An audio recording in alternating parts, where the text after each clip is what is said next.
Η εταιρεία μας θυμίσανε και θα γενιάσει τις εργασίες της με μια καινούρια ποιητική συλλογή του ποιητή των καταιγίδων, της οποίας τον τίτλο θα μας αποκαλύψει αμέσως τώρα. Λέλαπες. Λέλαπες, τι θαύμα τίτλο. Καλύτερος και από τους καταιγίδες μου, Καταιγίδες, λέλαπες, είστε πάντα καταρακτώδεις. Βροντώδεις, λελαπώδεις. Ο κύριος Φανφάρας θα μας κάνει τη μεγάλη τιμή να απαγγείλει ένα από τα ποίηματα της νέας ποιητικής του συλλογής.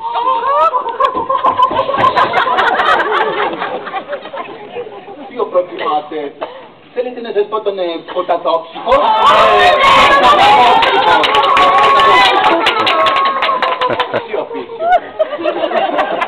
Ποτατόξικος.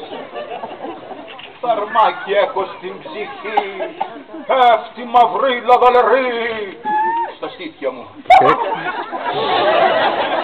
Τι τα смерти ξανά, με το πιωτό της με περνά. Εβίβα μου. Μάτι σκύνω για πιωτό. Πω.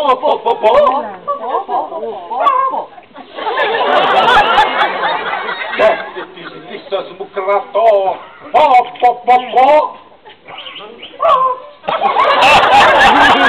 Άσε μένα τον τρελό που έχω το μάτι δολερό. Πω. Και το μυαλό μου είναι στολό. Πω.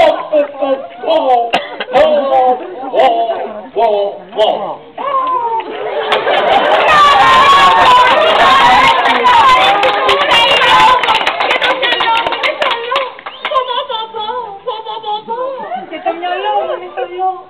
Πω. Και το μυαλό σου είναι θολό.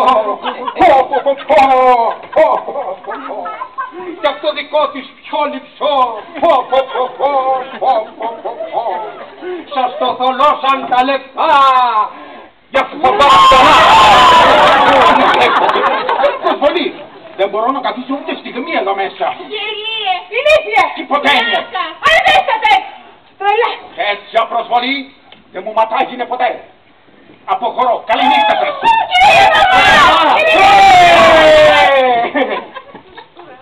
Τέτοιο γλέντιπο λαγό ποτέ δεν το έχω δει εγώ. Να είσαι προχτές κομμουνιστής και άξαφνα καπιταλιστής.